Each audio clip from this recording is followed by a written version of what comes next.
Sveiki, draugai! Aš Aurimas Avantiūristas ir šiandien keliaujame po Lietuvos apleistas vietas.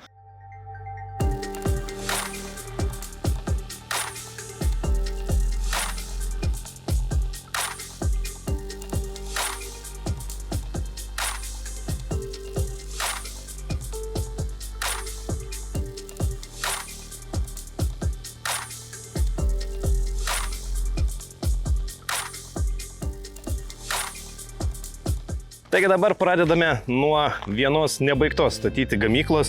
Tai yra daugybę metų jau stovintis apleistas pastatas, niekada taip ir nebuvęs pradėjęs veikti. Šalia turime gan didelę teritoriją veikiančios įmonės, kuri galvoja apie savo įmonės plėtrą, pradėjo statyti gamyklą, bet taip ta plėtra ir nepasisekė.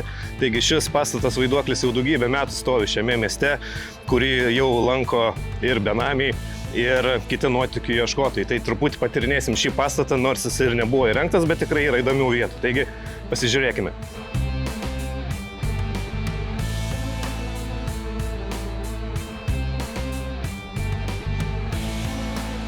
Taigi net nuo šio pastato stogo matosi, kad tikrai esame tokiam pramoniniam mieste. Tai mums po kairę audinių didelis fabrikas, toliau matosi Kietaus gamykla, miesto energijos didžiulė teritorija, apačioje net matosi civilinės saugos bunkerio ventiliacinės angos, tai toksai objektas objekte, kur į vieną vietą atvažiavus turbūt pamatysim tikrai ne vieną dalyką. Tai pabandysim nusileisti dabar nuo stogo į požemį, į bunkerį ir pažiūrėti, kas gero tenais. Turbūt reikėtų ir nepamiršti svarbiausią aspektą: apleistuose objektuose visur tyko pavojai, tai jeigu jau kažkur lendate, būkite ypatingai atsargus. Čia vaikštant ant stogo randame tokio dydžio skyles, kuriuose galima nugarmėti net iki pirmo aukšto ir turbūt tikrai nei sveiki, nei gyvi neliksite. Taigi būkite ypatingai atsargus, jeigu planuojate kažkur patyrinėti apleistus objektus.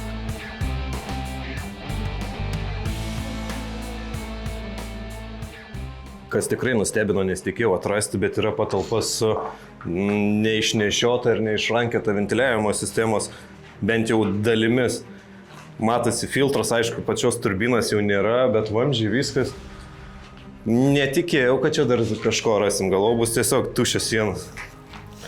Čia turbūt benamis pasidaręs kaip skalbimo mašina, žinai, galvoja, kad suksis būgnus. Čia kaip per kokį stalkermeną, žinai, prisikavoja daiktų, paskui eina ieško pas. Aš įsivaizduoju, kad čia kai turėjo veikti, turėjo jie čia normaliai raušinti.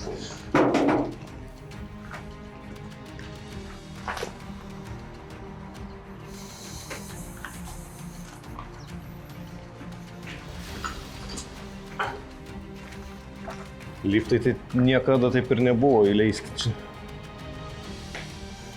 Ten kur ant stogo vaikščiam, kur tie nameliai, tai jie ten realiai ir turėjo pasikabinti visas įrangas. Aš dar kai aukščio bijotojais, tai man tokie įtrūkimai didesnį neprideda jaukumo.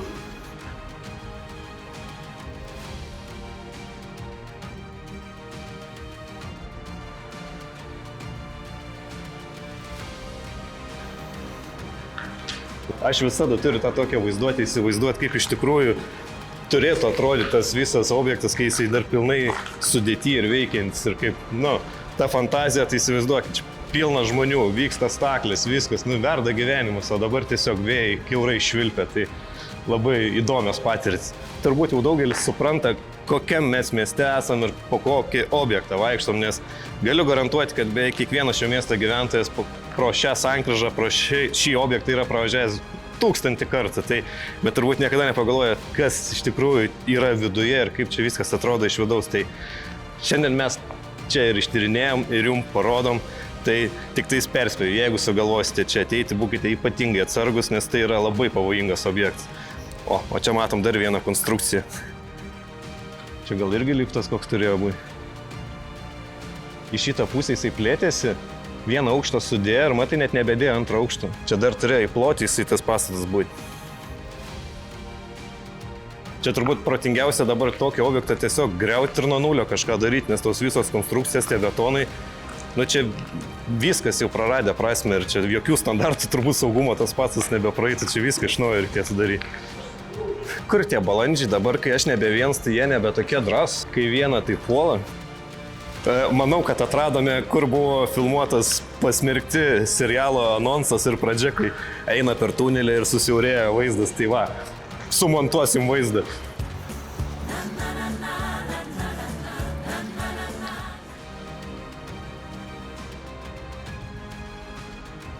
Čia antras TV serialų etapas, Skylės siena, žinai, reikia pratilpti. Tik mano ūgiui biški, nekokia. Čia kai būna pykčio kambarys, tai žinai, kažkas moka pinigus, kad eitų jį nusdaužyti, kažkas atvaro į apleistus objektus, sienų išgriauni. Įdomu, kas čia turėjo būti. Gal kokias, nežinau, generatorinės įrangos kokias turėjo stovėti, nes visiškai apribotas nuo viso pastato. Bet nesimato, kad įvadai kažkokie būtų pradėti daryti niekur. Neklaužados darbuotojus, kurie neklausydavo, tai suvarydavo į kambarį, sakydavo, ramiai pabūkit. Čia irgi kažkam sieną užkliuvo.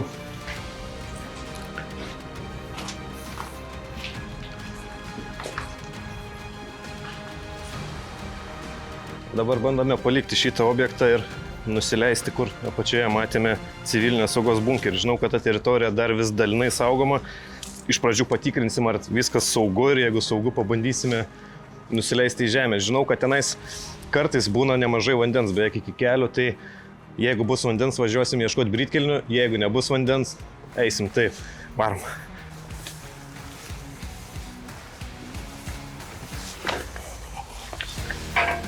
Bandom pro šitą pusę.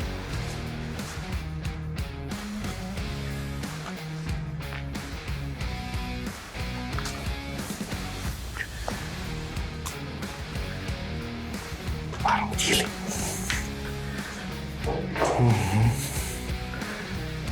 Ne, čia nėra prasmės.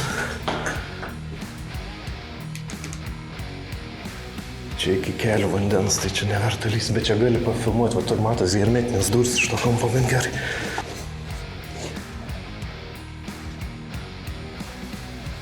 Čia yra vandens, tai dar tikrai užteks šiandien sausų objektų, o jeigu jau matysim, kad ne, grįšim.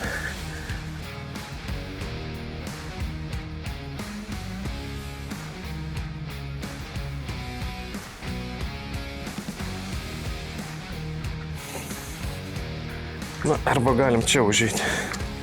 Kadangi durys atidarytos, tai tik niekada nefilmuok, kaip aš šliupu, nes niekada nesigaunu normaliai.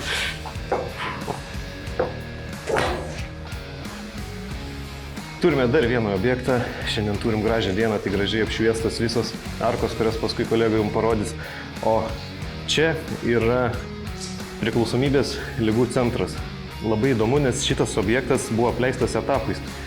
Šitas pastatas, kuriame esame, buvo apleistas prieš bene kokį 10 metų, o vėliau į kurias patalpas, į kurias pabandysim patekti, apleistos tik prieš kelis metus. Taigi bandysim palyginti, kaip stipriai yra apleista ši pastato dalis ir kaip stipriai apleista naujai, sakykime taip, apleista pastato dalis. Tai dabar šiek tiek pavaikštom čia, pabandysim atrasti baseiną, pabandysime atrasti kai kurios kabinetus, galbūt net pavyks užlipti ant stogo, o po to keliausime į naują dalį.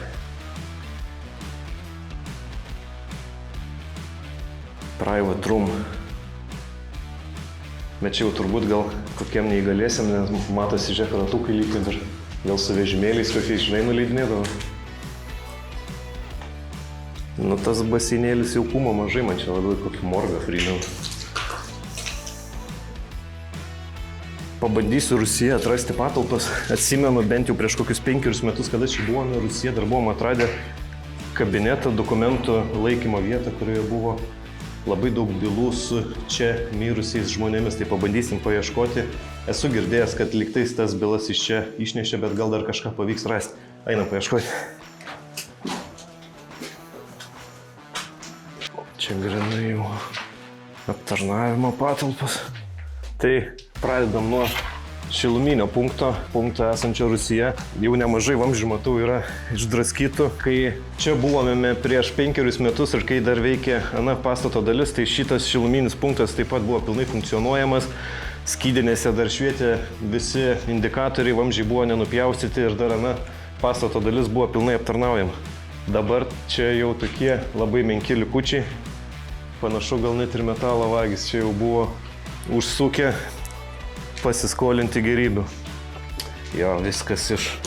Gal jungiam dar? Karšto vandens siurblys.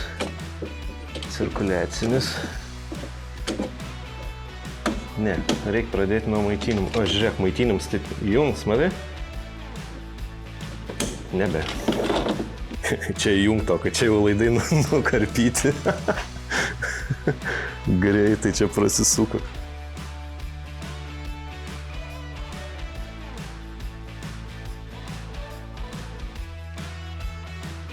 Čia labai įdomu, jeigu pažiūrėsite, viršų eina mėlynas didžiulis oro padavimo vamzdis. Tai turbūt galite įsivaizduoti, kokio kiekio švaraus oro šiom patalpom reikėjo. Tai bandom atsekti pagal vamzdį, vamzdis eina iš šitos patalpos, bandom paieškoti, gal čia rasim visą ventiliavimo įrangą. Žinoma, jau elektros variklis, ant kurio būna apsukta varių, tai jau viskas panaikinta, bet turbūt pats vizualinis vaizdas, pati turbina dar pilnai išlikusi. Kokio dydžio. Eina savo. Ir ten turėtų būti aušinimo patalpos, turėtų būti radiatoriai, filtrai. Jo, dar viskas yra. Eik, tiesiog. Čia dar net matas turbina.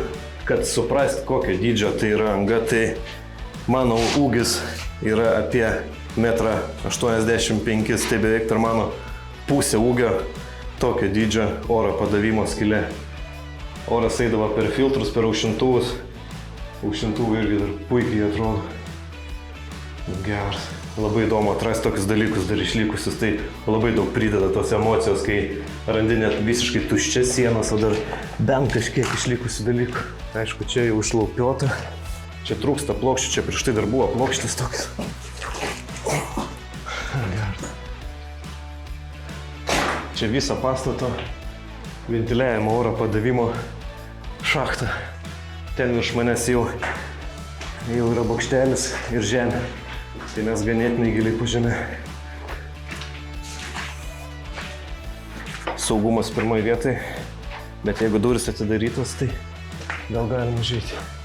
Jo, čia buvo sudėti visi dokumentai. Matau, nebėra jau. Lentelės irgi nebėra. Bet gal dar bent užrašų kokių rasim. Eina savo, kad čia viskas iš fundamento. Naujausiai išaiškinti ligoniai 93 metų. Kaip norėtųsi atrasti bent vieną bylą, bent vieną dokumentą.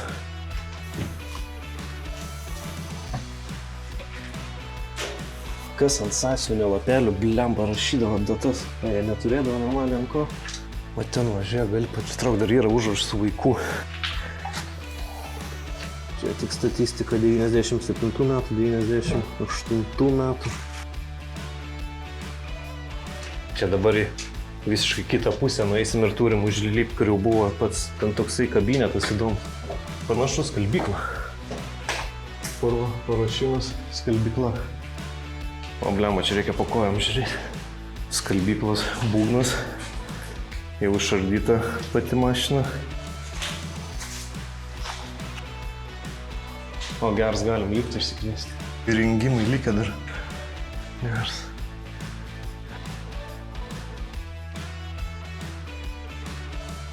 O geras, lovos likučiai. Žiūrėk, vis pamišinimai. Bliamba, aš čia tai netilpčiau į tokią. Kažkokias labai panašu, kad buvę vaistai sudėti, pažiūrėkit, reikia. Pasakiau.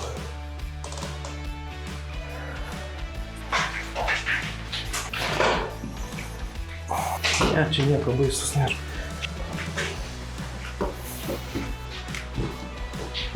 Tai ir pro langą matosi ventiliacinė anga, kurią prieš tai rodėm iš rūsio, kai buvau įlindęs, tai vat, šiek tiek už pastato prie medžio pamatysit didžiulį ventiliacinį pastatą. Būtent šitos patalpos, bent jau anksčiau, kiek bandėme čia įeiti, tai netgi ant įėjimų durų buvo didžiuliai radiacijos įspėjamieji ženklai. Čia turbūt šituose patalpose vykdavo visokie tyrimai. Netgi būdavome radę įdomių spintų, kur teko matyti tikinę, kur reikia pirštinės ir su pirštinėm spintoje gali imti daiktus. Tai, bet kol kas dar jos nematau ir turbūt vargu ar jau dar pamatysim, jau bus išlaužyta. Va, ta spinta, jinai iš pradžių stovėjo čia palei sieną, o dabar pasižiūrėkit, kas iš jos belikė. visai pilnai išdaužyta.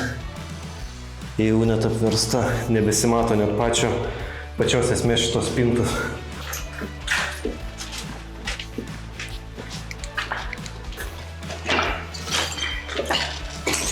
Na, vat šitas baseinas tai jau atrodo kur kas gražiau negu prieš tai, kur matėm Rusiją, tą tokį 3x3. Čia jau toks vitražinis langas, gražiai suformuota siena. Jau toksai savo veikimo laikotarpiu turėjo atrodyti įspūdingai. O geras, žiūrėk, netgi panašu fontanas buvo.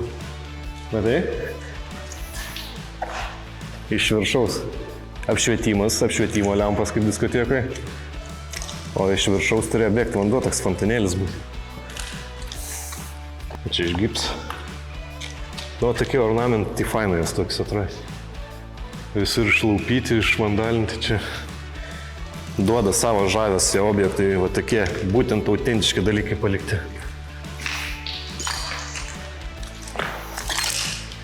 Čia gal nesižūdam per tos stiklus.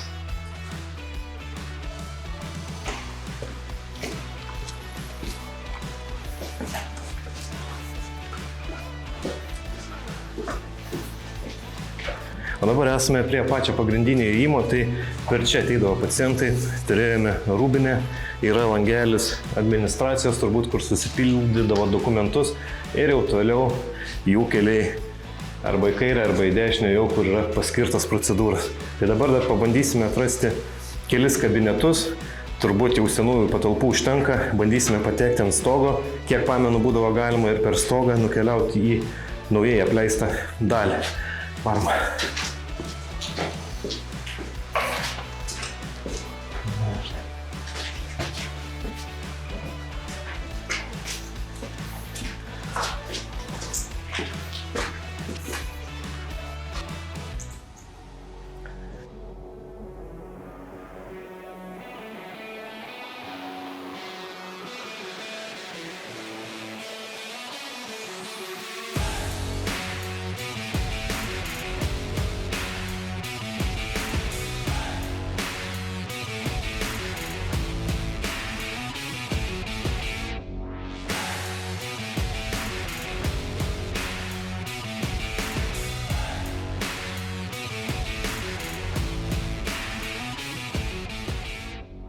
Prabėgome dar kelis aukštus, pasižiūrėjome buvusius kabinetus, bet viskas taip tuščia, kad net nėra ką įdomaus jums parodyti.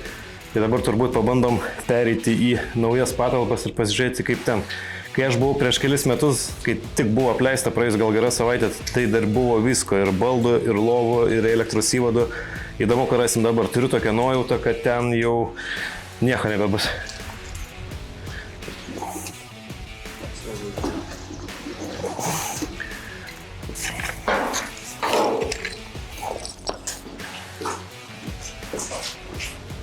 Nei durų, nei langų. Blemba, kaip greitai viską ištalžė. Bent jau veidrodžio likučiai. Kai čia buvom, dar viskas buvo. Čia turėjo virtuvėlės, turėjo dujinę. Bet tik stovėjo atminty, dabar čia jau nieko.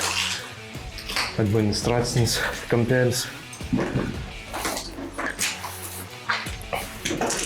Visiškai nieko. Pabandom dar palikti pažiūrėti.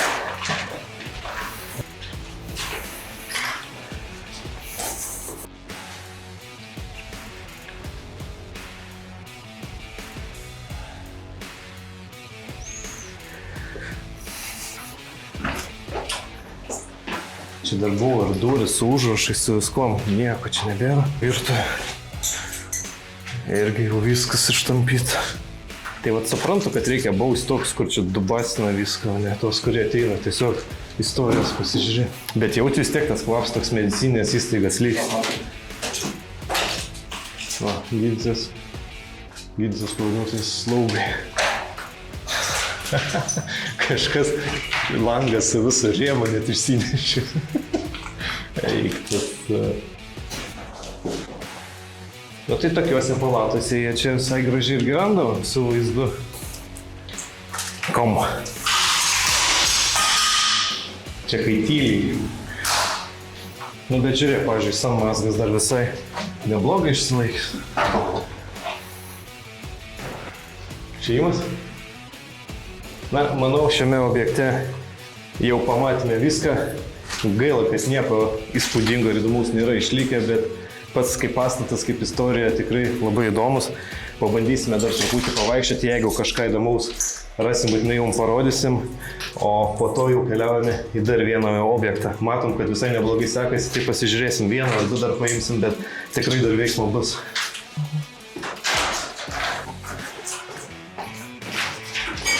O, čia jau spėja ir on fire biški.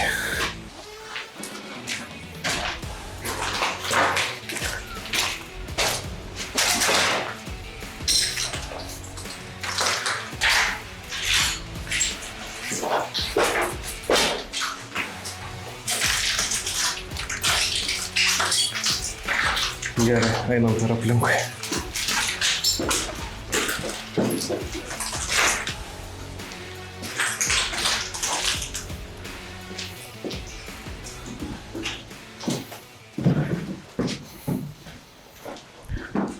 Gerai žinomas spintelės išlikusios. Iš vieno aukšto į kitą aukštą transportuodavo gaminius. Taigi dar truputėlį patyrinėsime. Čia yra grynai maitinimo dizelinis kuras, 135 litrai.